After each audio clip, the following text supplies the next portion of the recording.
चक्षु बुद्ध्यादि समाहार संतान। संतान शब्द की आवश्यकता क्या है यहाँ पर? इसमें विशेष अर्थ क्या है? विशेष अर्थ ये है कि अहम और मम तो अविच्छिन्न रूप से है,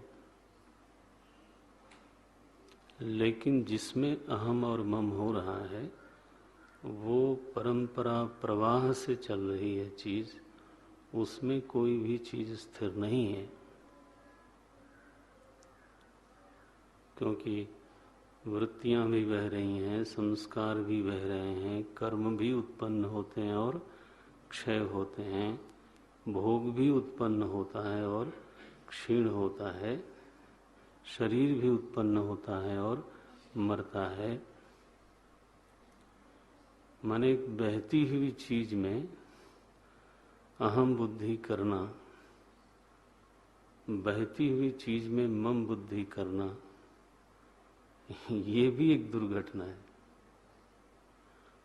एक कोई चीज स्थिर हो और उसमें अहम बुद्धि किया तो चूंकि चीज स्थिर है इसलिए अहम बुद्धि भी स्थिर हो गई, ये तो मान लिया मैंने। लेकिन यहाँ तो संतान, ये हर चीज जो है बह रही है, बह रही है, बह रही है। देखो, और उस बहती हुई चीज में अहम बुद्धि रखी, और तो अहम को भी बह जाने दो, वो नहीं होता। माने देह में अहम बुद्धि है, देह बह रहा है। जानकार लोग इस बात को जानते हैं, देह निरंतर प्रवाह में है। इसमें जो ठोस आपको हमको दिखता है वो सच्चाई नहीं है। ये तो सेल्स और सेल्स ही हैं यहाँ, और उसमें निरंतर जन्म मरण एक वो सेल्स भी घूम रहे हैं रक्त के साथ साथ। हमको तो बड़ा स्थिर दिखता है ना सबका शरीर, चमड़ी के नीचे देखो तो जो रक्त है वो दौड़ता है।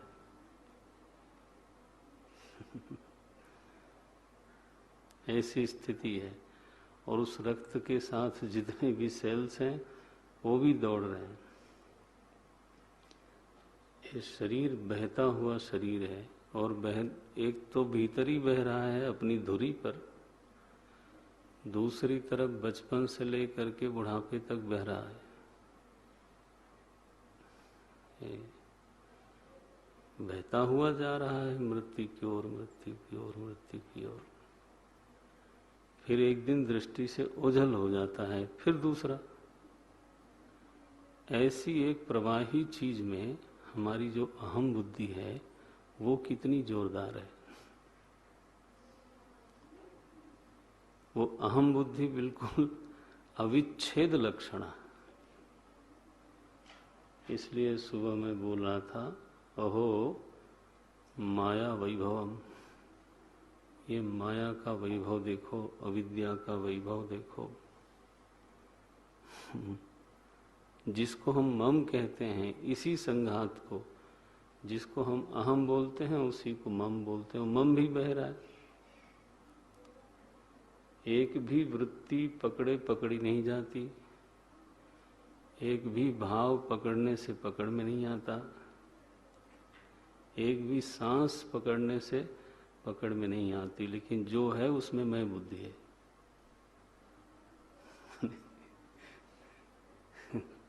ये बंद कर दो पंखा। जो महाराज जी एक बार बोल रहे थे, थाली में खाना है तो इदम है, ठीक है, खाना खा लिया, प्रत्यक्ष देख रहे हैं कि ये खाना इदम है, फिर पेट में गया, कहाँ इदम है। बिल्कुल सामने सामने ये विपरीत प्रत्यय होता है, और रोज होता है महाराज। होता क्या हुआ पड़ा है, कभी ध्यान ही नहीं गया। खाने से बना हुआ शरीर नहीं, बल्कि खाना ही अहम हो जाता है। लो, कैसी विचित्र चल रही है चीज। बोले इसका नाम है जीव।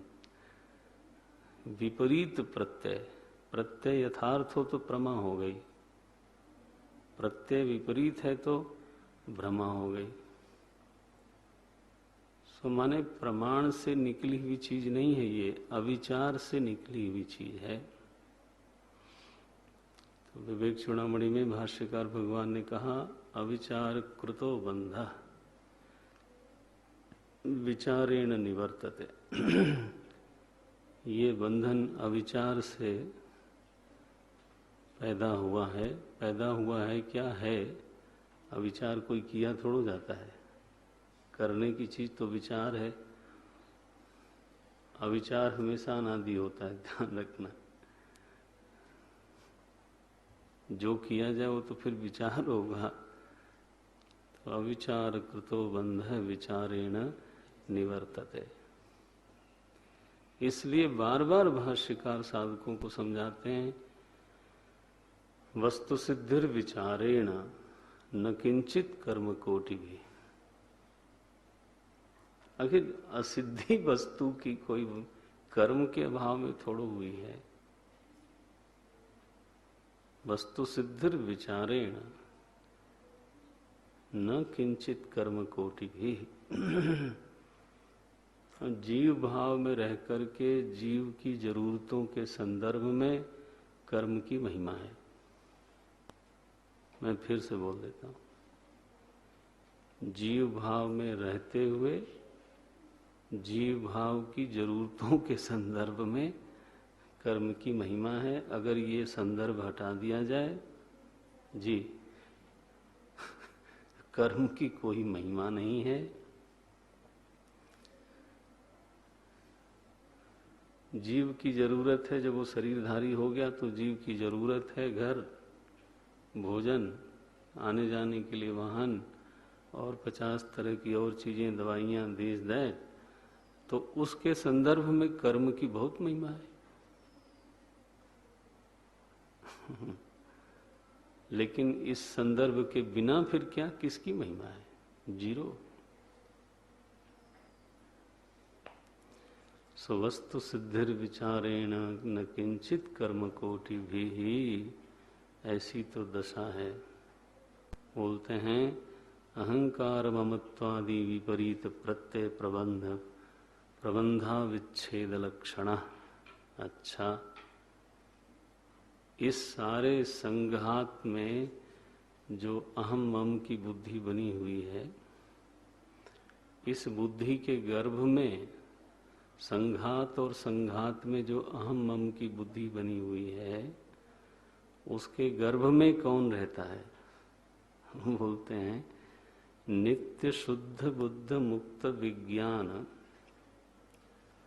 आत्मेश्वर गर्भ। जीव के गर्भ में कौन है?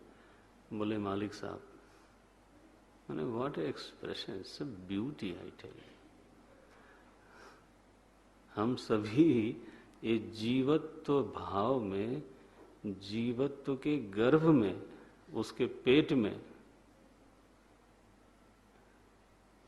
ये अहम बुद्धि के पेट में, मम बुद्धि के पेट में, जीवत्व के पेट में कौन है? बोले आत्मा। वो न हो तो बोले ये उड़ जाएगी, हो ही नहीं सकता। कैसा ईश्वर है इसके भीतर? बोले नित्य शुद्ध बुद्ध। नित्य शुद्ध बुद्ध मुक्त, नित्य शुद्ध बुद्ध मुक्त विज्ञान आत्मेश्वर गर्भ। तो ये बिल्कुल ही खाली जीवत्व नहीं है, बल्कि जीवत्व के अंतर में, जीवत्व के मूल में, जीवत्व के पेट में, गर्भ में तो आत्मदेव हैं और वही ईश्वर है। आत्मेश्वर का मतलब है आत्मा तदेव ईश्वर। वो अच्छा, तो जीव जो है वो तो हो गया सगर्भ। अब तीसरा बोलते हैं लक्षण, नित्य विज्ञान अवभासः। नित्य विज्ञान अवभासः। देखो टिप्पणी है, नित्य विज्ञानेन विशेष्य भूतेन चैतन्य ज्योतिषा अवभासते इति तथा। इसका मतलब है जीवत्व तो वह चीज है जो निरंतर भारूप है, मालूम पड़ने वाली चीज है। जैसे घट को स्वयं की सत्ता मालूम नहीं है, जैसे दीपक को स्वयं की सत्ता मालूम नहीं है, जैसे सूर्य को स्वयं की सत्ता मालूम नहीं है, बड़ी चीज होने पर भी सत्ता नहीं मालूम है, ऐसा जीव नहीं है। जीव वह है जिसको अपने होने का भान है, जिसको अपने अस्तित्व का निरंतर निरंतर भान है। अहम अस्मि, अहम अस्मि, अहम अस्मि। और फिर न केवल अहम अस्मि, फिर इस अहम अस्मि पर चूंकि संघात का भी अभिमान जुड़ा हुआ है, इसलिए तो अनुकूलता है, प्रतिकूलता है, अच्छा है, बुरा है, ये सब, ये चाहिए, ये नहीं चाहिए, वो सब चीजें चलती रहती हैं। तो ये ज्ञानात्मक एक सत्ता है जिसको आप जीव बोलते हो। वो बोलते हैं नित्य विज्ञान अवभासः। नारायण, ये तीसरा लक्षण है। नित्य विज्ञान अवभासः का टिप्पणीकार ने क्या अर्थ किया? चैतन्येन, ये शब्द लिखा। नित्य विज्ञानेन विशेष्य भूतेन। विशेष्य भूत क्या? विशेष्य माने जीवत्व विशेषण है, और ये जिसका विशेषण है वो चेतन है। जैसे विशेष विशेषण संबंध आप समझते हो, जैसे लाल पुष्प, पुष्प विशेष्य है, लालिमा विशेषण है, लालिमा उस पर आश्रित है। ये बताना चाहते हैं। ऐसे ही जीवत्व, जीव भाव का जो विशेष्य है, जिस पर यह आश्रित है, वो कौन है? बोले वो चेतन स्वभाव है। विज्ञानेन, वो विज्ञान क्षणिक वाला नहीं है। नित्य विज्ञानेन विशेष्य भूतेन चैतन्य ज्योतिषा अवभासते। जीव, चूंकि जीव भाव मूलतः चेतन पर आश्रित है, उसके मूल में चेतना ही विद्यमान है, विशुद्ध चेतना। इसलिए जीव निरंतर अहमअस्मि अहमअस्मि में सिद्ध हो रहा है। मैं हूं।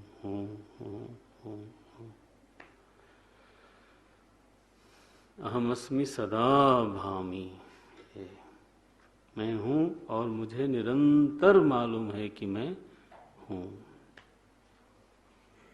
कदाचित ना हम अप्रिय, और मैं कभी भी अपने को अप्रिय नहीं लगता। मेरा अस्तित्व, मेरा होना मुझको निरंतर प्रिय है। इसका मतलब है कि मेरा अस्तित्व मुझको प्यारा है, मेरा प्रेमास्पद है, मैं उसी से प्रेम करता हूं। इसलिए संत लोगों ने कहा कि जो मेरा यार है वो मेरे दिल में रहता है। क्योंकि आप प्रेम किससे कर रहे हो? आत्मदेव से। दिल में बसती है तस्वीरें यार, जब जरा गर्दन झुकाई देख ली। बस वो तो बस आंख बंद करने की बात है, ध्यान दिया वहीं हाजिर है, उसकी वजह से तो हूं। नित्य विज्ञान स्वभाव, तीसरा लक्षण किया। चौथा है ये देखो कैसा शब्द रचना करते हैं। चित्त चैत्य बीज बीजी स्वभाव, ये चौथा लक्षण है। चित्त यानी ज्ञान, अंतःकरण जो ज्ञानात्मक है। चैत्य तो जो अंतःकरण में उठने वाले मनोभाव हैं उनको चैत्य बोलते हैं, जैसे सुख दुख आदि। चित्त चैत्य इन दोनों वाला है, चित्त वाला भी है और चैत्य वाला भी है। बीज बीजी स्वभाव, बीज शब्द का अर्थ किया अविद्या, बीजी शब्द का अर्थ किया शरीर।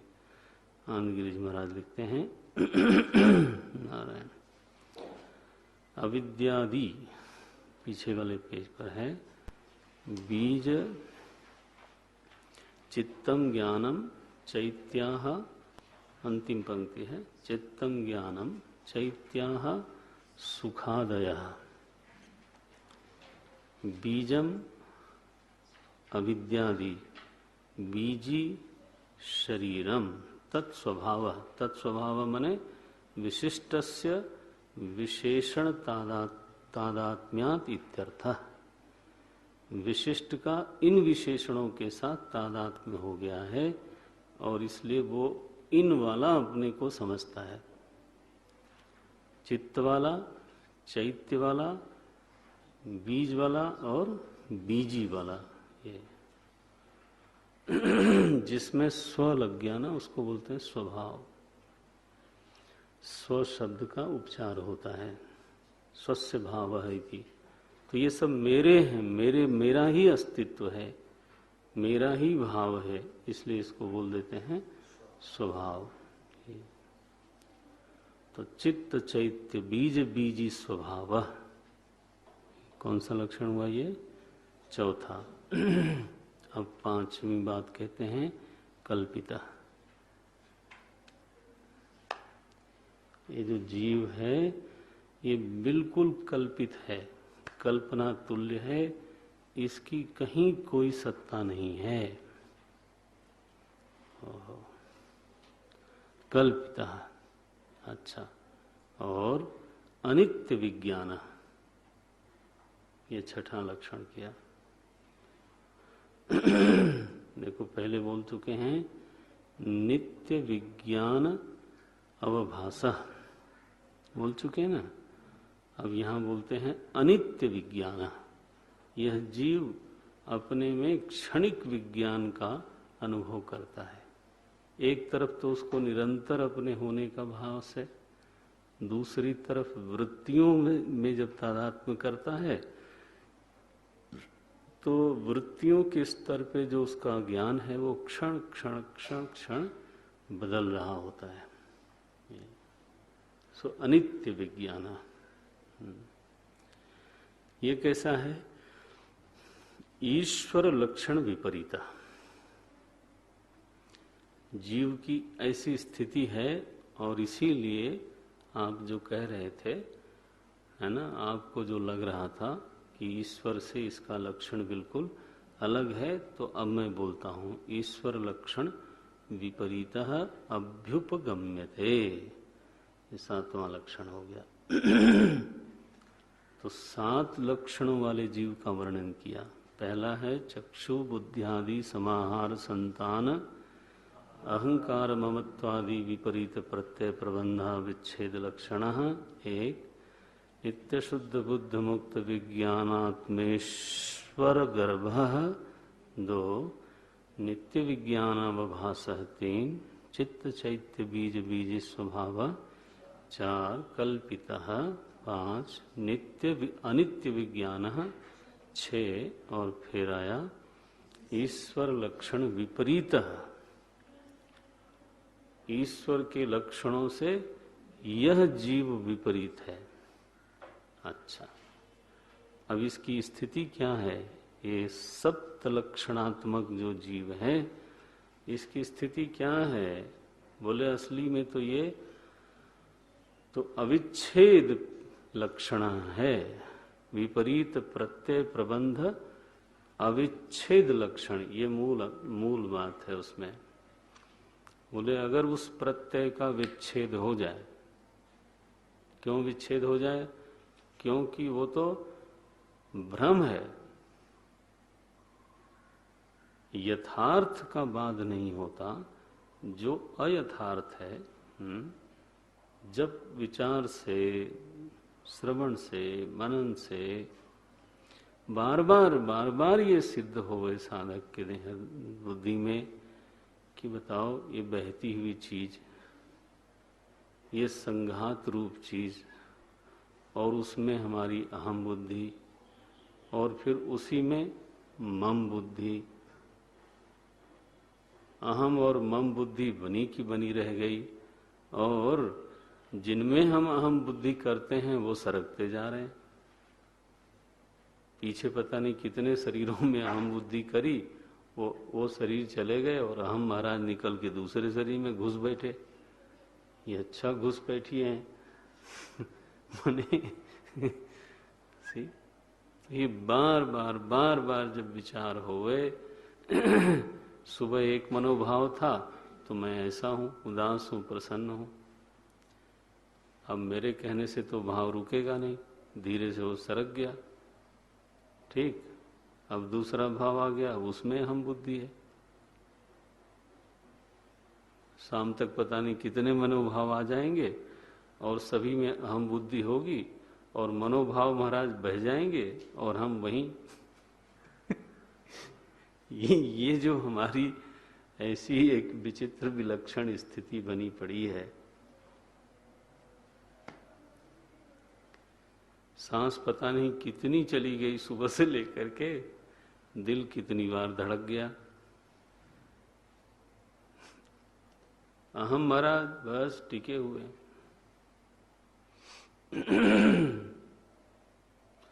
तो जब ये कटे कि भाई यहां तो अहम बुद्धि संभव नहीं है, विचार से सिद्ध हो नहीं सकती, और ऊपर से एक और मजेदार है यह है कि वहीं पर मम बुद्धि भी है। तो जब ये विच्छेद होता है ना, अहम बुद्धि बाधित होती है माने वहां से हट जाती है जहां से उसको हट जाना चाहिए। जब वो बाधित हो जाती है और मम बुद्धि भी जब बाधित हो जाती है, तब कहते हैं यस्य अविच्छेदे संसार व्यवहार विच्छेदे च मोक्ष व्यवहार। जब तक ये प्रत्यय प्रबंध अविच्छिन्न है तब तक संसार व्यवहार, यही है जीव का संसारीपना। जीव का संसारीपना क्या है? जीव का संसारीपना है प्रत्यय प्रबंध का न टूटना।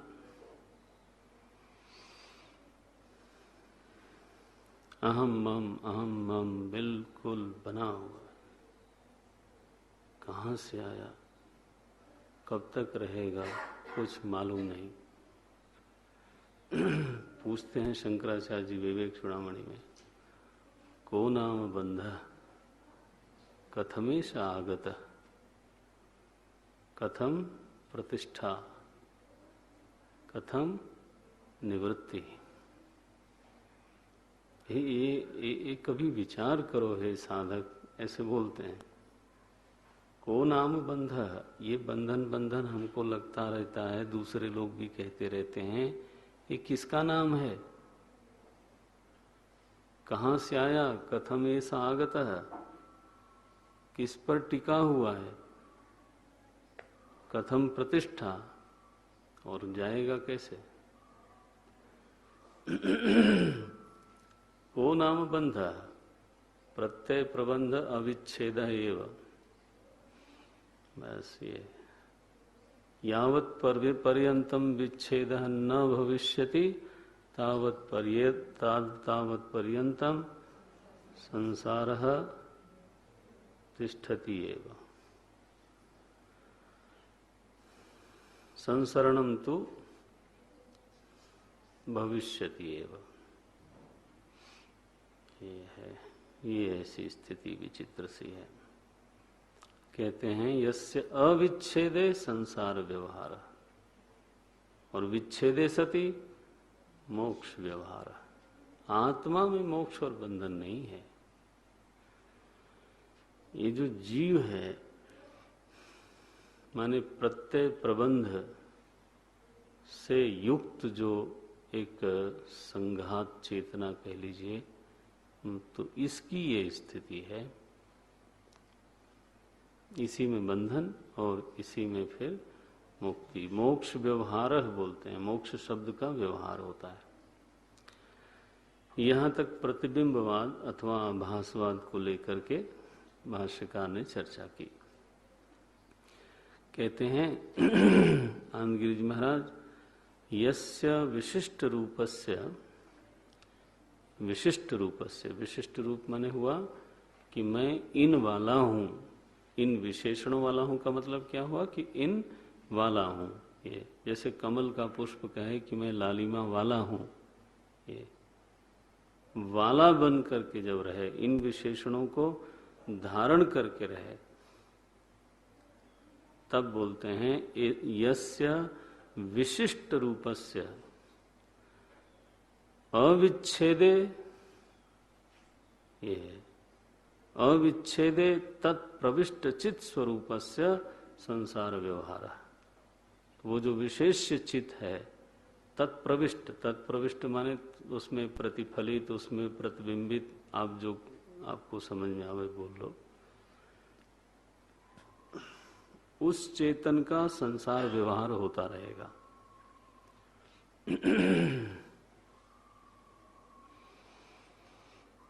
संघात में तो अहम मम का प्रत्यय ही है, फिर संघात के धर्मों में अहम मम का प्रत्यय का इतना विस्तार होता है, बस समझो आप। मनुष्य, फिर मनुष्य में जात वर्ण, फिर उस वर्ण में आयु, फिर उस वर्ण में शिक्षा इत्यादि के आधार पर मैं ये हूँ, फिर अफसर, फिर समाज में जो स्टेटस बना, फिर कोई अंत नहीं है। ये कहाँ जाकर के मेरा अहम प्रत्यय जाकर के कहाँ रुकेगा, बोल नहीं सकते नारायण। बस ऐसे ही चलता रहता। एक का बोला मैंने अभी, बुद्धि वाला अलग, प्राण वाला अलग, सबका अपना अपना बहुत ही बड़ा बड़ा विस्तार है। संघात में अभिमान टूटने की तो नौबत ही नहीं आती है। पहले तो साधारण साधारण जो हमारी ये जो ना तादाद में है, बिल्कुल बाहर वाले, वो नहीं टूटते। अमुक बाप का बेटा हूं, यही नहीं टूटता है। देहाभिमान छोड़ो ये पद वाला अभिमान नहीं छूटे, आयु वाला अभिमान न छूटे, और अगर कहीं कोई मिस्टर यूनिवर्स और मिस यूनिवर्स हो जाए तब तो हो चुका तब तो महाराज ले दे के वही अभिमान ही है। आत्मा आत्मा की बात तो फिर देखा जाएगा देख लो तो बोलते हैं तत्प्रविष्टस्य, तत्प्रविष्ट चित स्वरूपस्य संसार व्यवहारः यस्य च विच्छेदे। अब विच्छेद का क्या मतलब हुआ, देखो बोलते हैं प्रतिबिंब रूपस्य बिंब संपत्त्या मोक्ष संव्यवहारः। ये जो प्रतिबिंब रूप आत्मा है, प्रतिबिंब रूप माने संघाताभिमानी। सीधा बात करो, इसमें प्रतिबिंबित हो गया, इसके साथ अभिमान हो गया, इसका विशेषण धारण कर लिया, सीधा कर दो। ये जो संघाताभिमानी है, जब असंगत में प्रवेश कर जाता है, बोलते हैं प्रतिबिंब रूपस्य बिंब संपत्त्या। संपत्त्या माने बिंब की प्राप्ति में, बिंब भाव में प्रवेश कर जाने पर क्या होता है, बोले मोक्ष संव्यवहारः, मोक्ष व्यवहारः भवति। सकल्पित रूपः, पृथक अभ्युपगम्यते, यह जो कल्पित रूप जीव है वो ईश्वर से पृथक जाना जाता है, माना जाता है, अतः सिद्ध साधनम इत्यर्थ।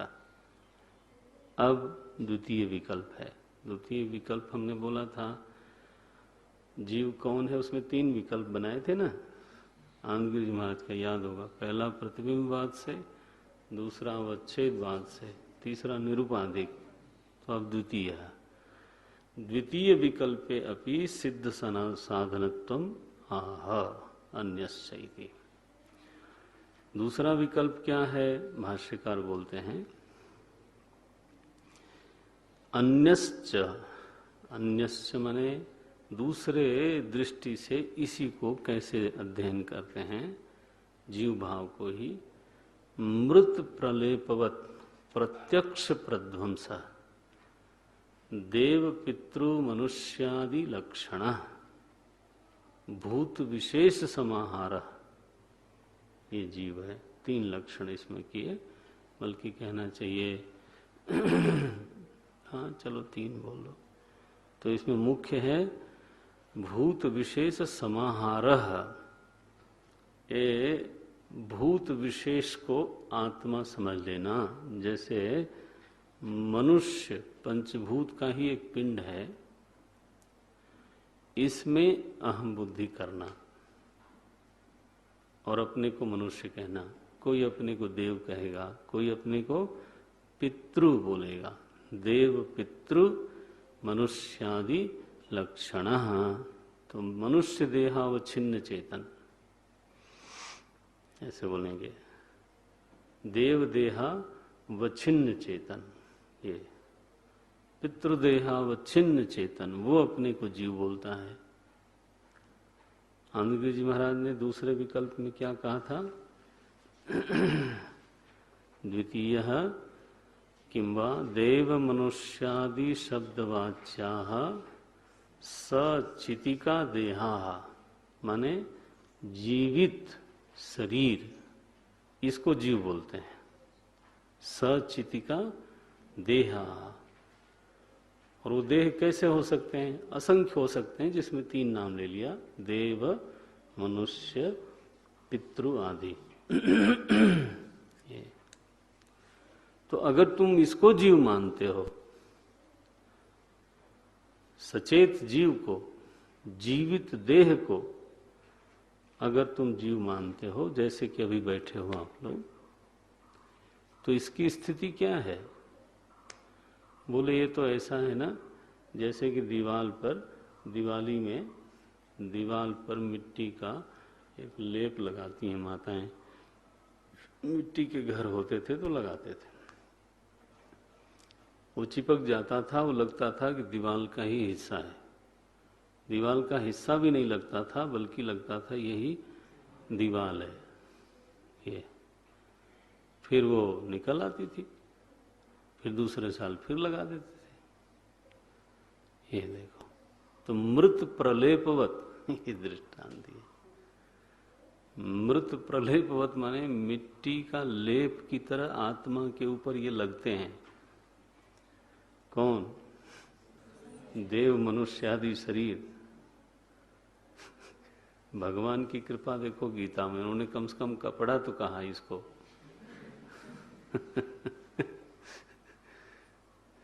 शंकराचार्य जी ने कहा कपड़ा पड़ा कुछ नहीं, मिट्टी का दीवाल पर लगाया हुआ लेप है ये। तो हमको आप देखते हो जो, लेप ही देखते हो, हम आपको देखते हैं लेप ही देखते हैं। कमाल है। जिस पर ये लेप लगा है उसको कोई देखना नहीं है, दीवार कहाँ गई वो मालूम ही नहीं। देखते हैं लेप को, बोलते हैं दीवाल है, बोलते हैं मृत प्रलेपवत प्रत्यक्ष प्रध्वंस है। इस शरीर का तो प्रध्वंस कोई किसी से भी छिपा लुपा नहीं है, प्रत्यक्ष प्रध्वंस, ये तो ऐसे ही निकल जाता है। फिर कौन है वो? देव पितृ मनुष्यादि लक्षण भूत विशेष समाहार। अगर तुम देहावच्छिन्न चेतन को जीव बोलते हो तो ये जीव तो है ही नहीं, आप सोचो। ये तो पहले भी नहीं था, बाद में फिर मरेगा, खत्म हो जाएगा। तो इस जीव से ईश्वर का भेद सिद्ध करना चाहते हो क्या? देहावच्छिन्न चेतन अथवा सजीव सचेत देह से ईश्वर का भेद करना चाहते हो, ये इसकी सत्ता कितनी है?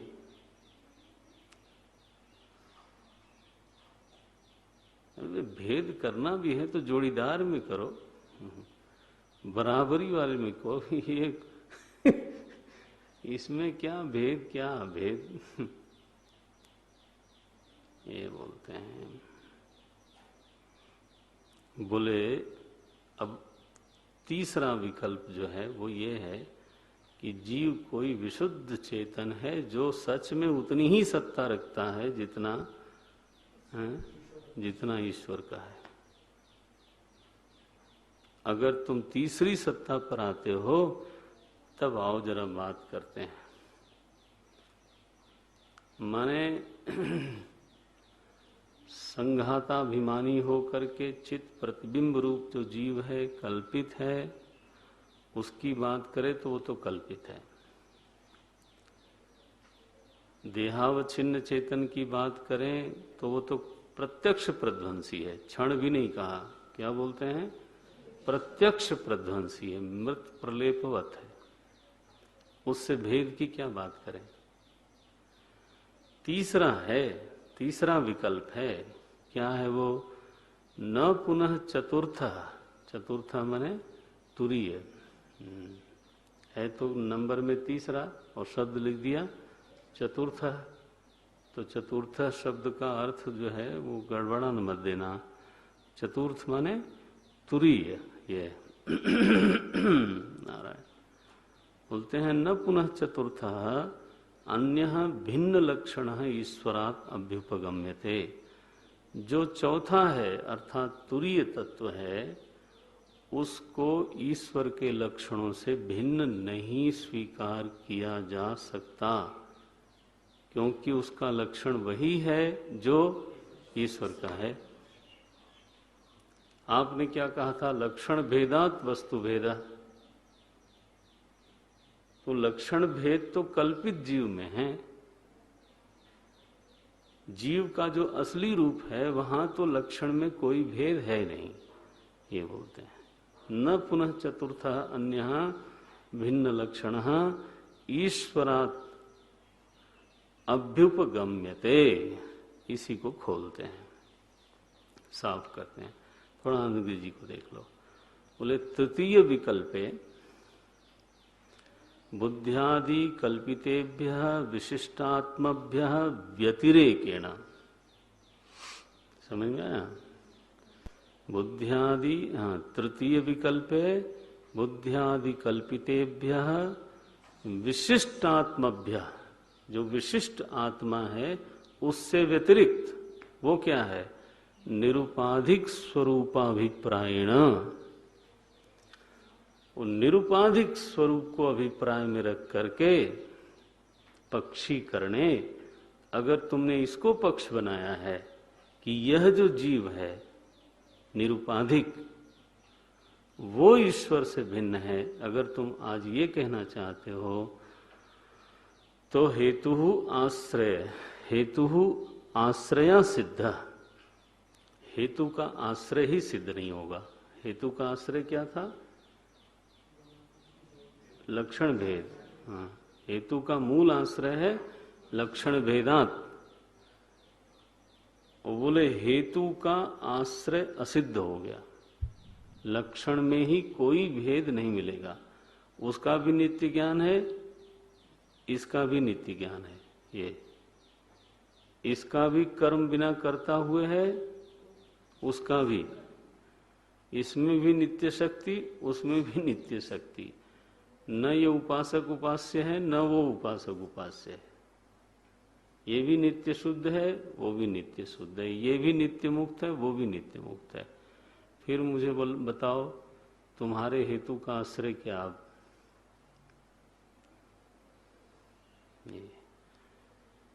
तो 3 विकल्प दिए जीव के लिए।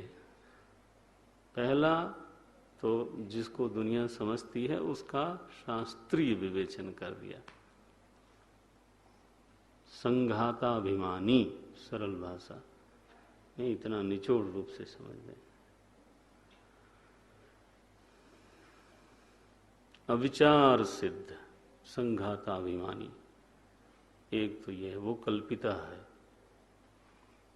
दूसरा है देहावच्छिन्न चेतन, जीवित देह को ही जीव बोलते हैं। बोले उसको बंधन मुक्ति की कोई प्रयास की जरूरत नहीं है, थोड़े दिनों में गिर जाएगा, प्रत्यक्ष प्रध्वंस, और उसी दिन उसकी मुक्ति हो जाएगी। बस अभी जब तक जीवित हो तब तक जो सुख से रह सकते हो तो रह लो, और इसके बाद मुक्ति के लिए कोई विशेष प्रयास किधर करना है, फालतू की बात करते हो। जिस दिन गिरेगा उस दिन सब अहम भी गया, मम भी गया। जबरदस्ती आप कह रहे हो कि संतान विपरीत प्रत्यय प्रबंध अविच्छेद, काहे का अविच्छेद? मरा हुआ आदमी उठ के थोड़ा बोलता है। भस्मीभूतस्य देहस्य पुनरागमनो कुतः, ये दूसरा विकल्प है, 4 वाक्यों वाला। 4 वाक्यों वाला और भी जितने भी भौतिक धरातल पर विचार करने वाले हैं सभी लोग जीव को ऐसा ही मानते हैं। सचितिका देहा, अंतःकरण को भी अलग से नहीं मानते। सचितिका, मेडिकल साइंस भी यही मानती है। लाइफ बॉडी, वो अगर कोई डिसऑर्डर हुआ तो बात खत्म हुई, life is gone and you are gone. मुक्ति हो गई, किसकी? मुक्ति भी जिसकी, बंधन भी उसकी, दोनों खत्म हुआ। मुक्ति बंधन का आश्रय ही लुप्त हो गया। अगर मुक्ति बंधन का आश्रय तो अहम तत्व है ना, वो अहम तो गया।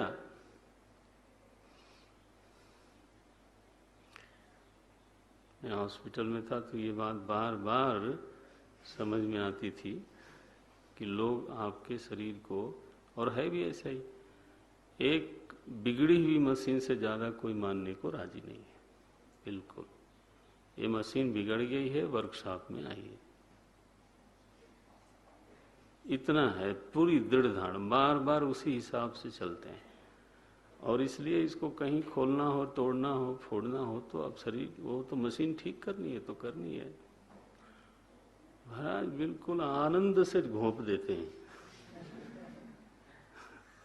हाँ, बोले यहाँ ब्लॉक हो गई है, यहाँ घोंप देता हूँ। मैंने कहा भाई दर्द भी होता है, ये तो क्या चलता है। सप्लाई लाइन बना देते हैं,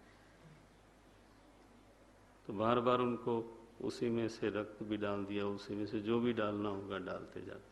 बोले अब ये बंद हो गया, अब इधर खोल देते हैं, इधर खोल देते हैं। बड़ा आनंद मंगल करते हैं लोग। मशीन से ज्यादा इस शरीर को, वो भी बिगड़ी हुई मशीन से ज्यादा कुछ नहीं मानने को राजी नहीं।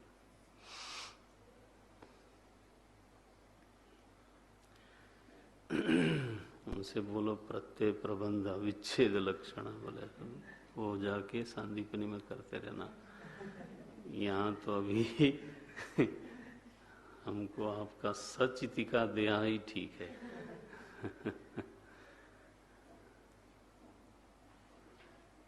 तो 2 विकल्प हैं। तीसरे विकल्प पर आश्रय सिद्ध है, आश्रय असिद्ध हो गया। हेतु वो न भूलना, हेतु आश्रय सिद्ध ये बोलते हैं। तृतीय विकल्पे बुद्ध्यादि कल्पितेभ्य विशिष्टात्मभ्य व्यतिरेकेण निरुपाधिक स्वरूपाभिप्रायेण पक्षीकरणे हेतु आश्रय असिद्ध। क्यों? क्योंकि तादृशस्य आश्रयस्य मान विकलत्वात् इत्यर्थः। तादृश, दोनों का जो लक्षण है वो तादृश है, एक जैसा है, भेद करने में कोई भी प्रमाण दिखाई नहीं देता। मान विकलत्व, मान विकलत्व माने प्रमाण की विकलता है, प्रमाण का अभाव है ये भेद देखने में। ईश्वरात् अन्यः आत्मा नास्ति इति वदता सर्वोपाधिस्थ ईश्वरः एव आत्मा इति उक्तम भवति। जब हम बोलते हैं कि ईश्वर से भिन्न आत्मा नहीं है, तो उसका अर्थ है कि सभी उपाधियों में जो स्थित है, उसको चाहे आत्मा कहो चाहे, सभी उपाधियों में जो स्थित है ईश्वर एव आत्मा, वह ईश्वर ही आत्मा है। सभी उपाधियों में जो स्थित है वह ईश्वर ही है और वही सभी का आत्मा है। सच आत्मभूत सर्वस्य, पहले बोल चुके हैं। नारायण। तो बोलते हैं, भाष्य को देखें जरा। बोलते हैं न पुनः चतुर्थ अन्यः भिन्न लक्षणः ईश्वरात् अभ्युपगम्यते बुद्ध्यादि कल्पित आत्म व्यतिरेक अभिप्रायेण तु बुद्ध्यादि कल्पित आत्म व्यतिरेक, कल्पितात्मा ऐसे बोलेंगे, बुद्ध्यादि कल्पितात्मा, बुद्धि आदि के रूप में जो अपने को तुमने मान लिया था वह एक कल्पना थी। उससे व्यतिरिक्त अगर अपने को देखोगे, व्यतिरेक अभिप्रायण तु लक्षण भेदादिति आश्रय असिद्धो हेतु। आपने जो हेतु दिया था लक्षण भेदात, वो असिद्ध हो जाता है, क्योंकि दोनों का लक्षण एक ही है। अच्छा भाई, सो ईश्वरात् अन्यस्य आत्मनः असत्वात्। अब फिर से हेतु को पक्का कर दिया। पहले कहा था न अनभ्युपगमात्, अब फिर से बोल देते हैं ईश्वर से अन्य कोई आत्मा वास्तव में नहीं है। तोड़ के बोल देता हूं, ईश्वरात् अन्यस्य आत्मनः असत्वात्। ये बहुत बड़ा वक्तव्य है, जहां पर भगवान भाष्यकार ने अपनी लेखनी से ये कह दिया कि ईश्वर से भिन्न जीव की कोई सत्ता नहीं है। दोनों सम सत्ता, वो तो आप बात करो मत। जब वास्तव में जीव को निरुपाधिक होकर के देखोगे, जहां पर वो है, तो वहां पर लक्षण भेद खत्म हो जाता है। और अगर लक्षण भेद बनाना है तो संघाताभिमानी बना करके ही बनाना है। वो संघाताभिमानी तो कोई चीज नहीं होती, वो कल्पित है, अविचार सिद्ध है। जब आपको दिख रहा है उस समय भी नहीं है, ये बोलते हैं। असत्वात्। अच्छा भाई, तो माने ये हो गया कि ईश्वर से भिन्न जीव नाम की कोई वास्तविक सत्ता नहीं है। ये वास्तविक शब्द जोड़ना चाहिए। औपाधिक सत्ता है और उपाधि से जुड़ करके व्यवहारिक सत्ता भी है। ये बात कहने के लिए ये बोलना पड़ेगा कि वास्तविक सत्ता नहीं है। अच्छा, तब फिर से घूम करके विचार आया कि जब ईश्वर ही आत्मा है और उससे व्यतिरिक्त कोई आत्मा है नहीं, तो अभी जो मैं अनुभव करता हूँ सुख दुख, कर्तृत्व, भोक्तृत्व, विकारित्व, संसारित्व, वो किसको हो रहा है? बोले तुमको हो रहा है। और किसको हो रहा है? तो बोले मैं कौन हूं फिर? और मैं ईश्वर से एक हूं कि नहीं हूं? बोले हो। तो इसका मतलब है कि ईश्वर में ही संसारित्व है। ईश्वर को ही वो सब हो रहा है, सुख भी दुख भी वो सब हो रहा है। फिर आप बदलना मत, अब न भागना, अब बस यहीं ठहरे रहना। स्थिरी भव अत्रैव। बड़ी मुश्किल से आपने ईश्वर को संसारी से व्यतिरिक्त सिद्ध किया था। और आप ध्यान रखा करो, विचार करते करते जब आपने ये कहा कि ईश्वर से भिन्न जीव की सत्ता नहीं होती, इसका मतलब जो सुख दुख हो रहा है वो सब ईश्वर को हो रहा है, तो गया तो आपका ईश्वर तो गया महाराज। यही सिद्ध करने के लिए इतना बद्ध परिकरह कमर कस के तैयार हुए थे ईश्वर। ये पूर्व पक्ष है। बोले आप हमारा देखो, जब हम ईश्वर को जीव से भिन्न बताते हैं तो संसारित्व तो जीव में होता है, हाँ, और असंसारित्व तो ईश्वर में होता है। सुख दुख विकार जो भी है सब जीव में है, ईश्वर निर्विकार है। कितनी सुंदर व्यवस्था है। और आप ले आए, पटक दिया उसको संसार में। भाष्यकार ने कहा यार तेरे को भ्रम में पढ़ने की पीएचडी करनी चाहिए। तू घूम घूम करके वहीं आ जाता है। एक चीज से निकालते हैं फिर दूसरी चीज में फंसता है। बोले जो भी कहिए आप, लेकिन मेरा प्रश्न ही है। वो बोलता है अभी दूसरा पूर्व पक्ष शुरू हुआ। मैंने प्रश्न, एक संवाद पूरा हो गया, अब दूसरा चलता है। ईश्वरस्य एव विरुद्ध लक्षणत्वम अयुक्तम इति चेत।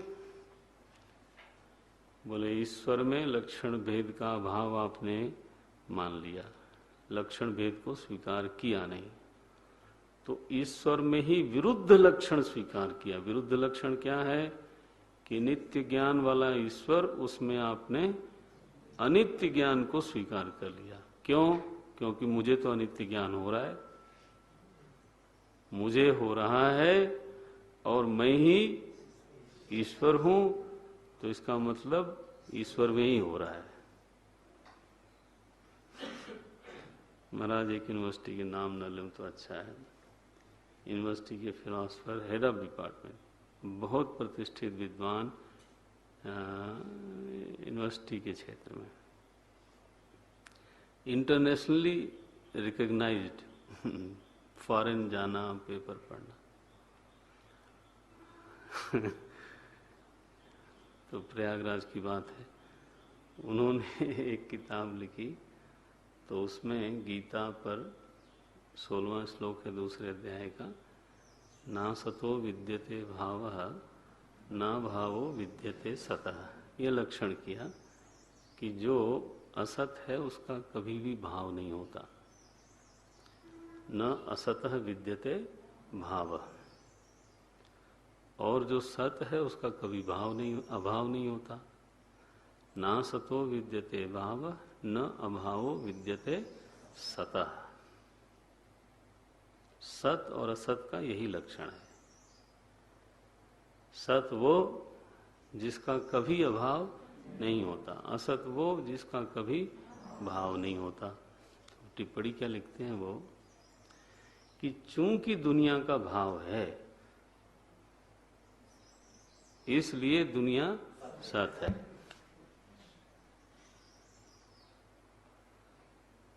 ये कौन बोलेगा कि दुनिया का भाव नहीं है? लक्षण क्या है? असतः भावः न विद्यते। तो चूंकि भावः विद्यते कस्य? जगतः। जगतः भावः विद्यते यस्मात् तस्मात् जगतः सत्। जगत सत, हे महाराज जगत को सत सिद्ध कर दिया। उसी श्लोक से मैंने पढ़ा। मैं तो ऐसे निश्चिंत पढ़ रहा था कि इतने बड़े विद्वान हैं तो इसमें कुछ हमें सजग रहने की जरूरत नहीं है। जैसे वो पंक्ति आई मैं एकदम कान खड़े हुए, मैंने कहा ये क्या हुआ। थोड़ी देर के लिए जरूर चौंका, इसका उत्तर क्या दिया जाए। तो बोले सतः अभावः न विद्यते।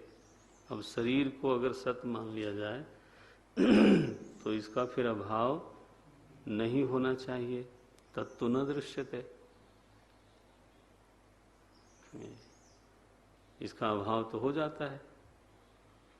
तो वो लक्षण जो गीता में दिए वो शरीर में फिर घटता नहीं। सत का लक्षण जो गीता में दिया गया, सतः अभावः न विद्यते।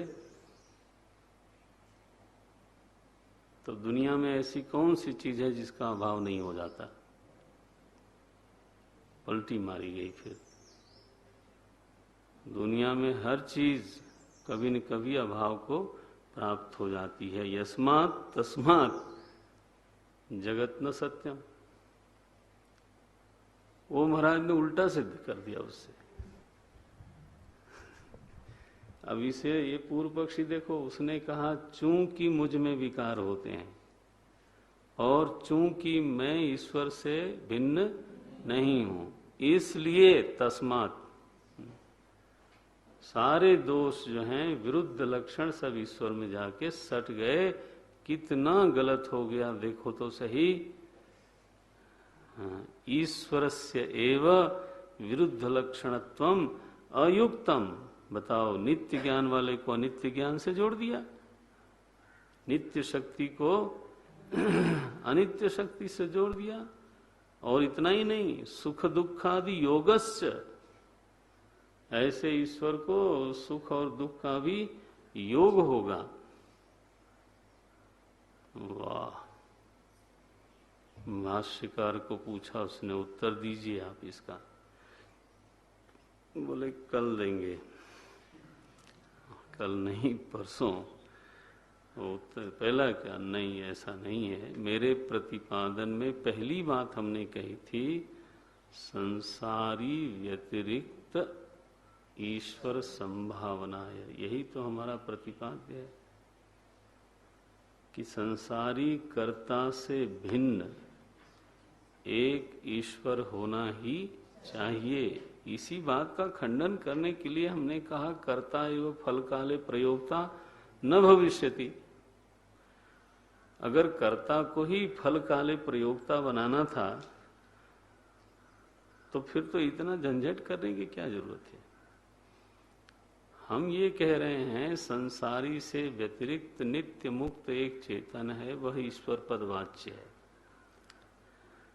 संसारी को हम नहीं कह रहे हैं, संसारी तो कल्पित है। तो वेदांत की स्थिति क्या बनी, ईश्वर संसारी से व्यतिरिक्त है, असंसारी, लेकिन संसारी उससे भिन्न सत्ता वाला नहीं है। ये फिर क्या है, बोले वही है, संसारी नहीं है। ये असत्वात, ये बोला ना उन्होंने। तब जाके अद्वैतवाद में प्रवेश होगा। अच्छा, मैं एक बार वो दिखा दूं आपको, क्या हमारी प्रतिज्ञा है, फिर यहाँ पूरा करते हैं।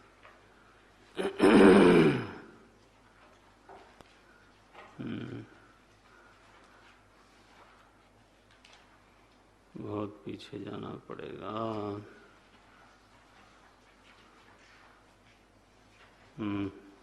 बोलते हैं ये 77 पेज पर है।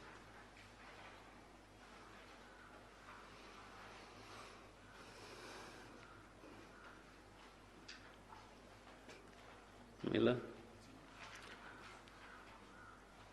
बोलते हैं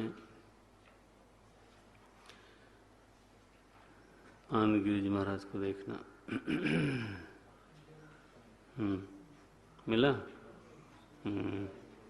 बोलते हैं जगत धर्मी अनादि प्रसिद्ध कर्तृ व्यतिरिक्तम, ये पहला बात है।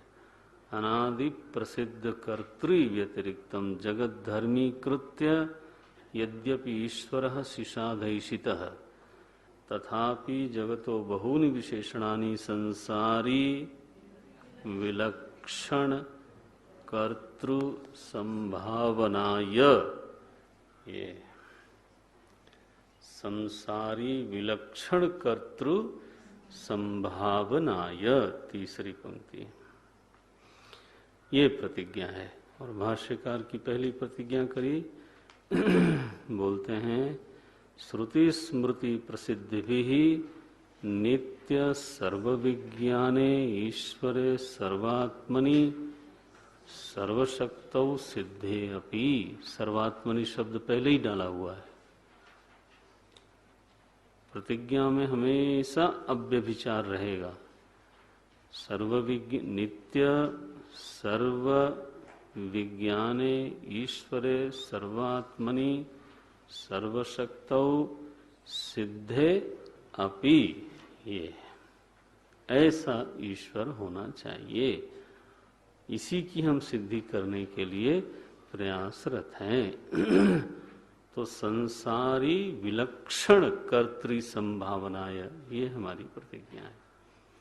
लेकिन यहाँ विचार करते करते ऐसा लगने लगा कि संसारी से अगर ईश्वर अभिन्न है तो संसार के दोष भी उसमें लगने चाहिए। वो कैसे नहीं लगते उसमें, अभिन्न होते हुए भी कैसे उसमें ये दोष नहीं लगते, अब ये दिखाना चाहते हैं भाष्यकार।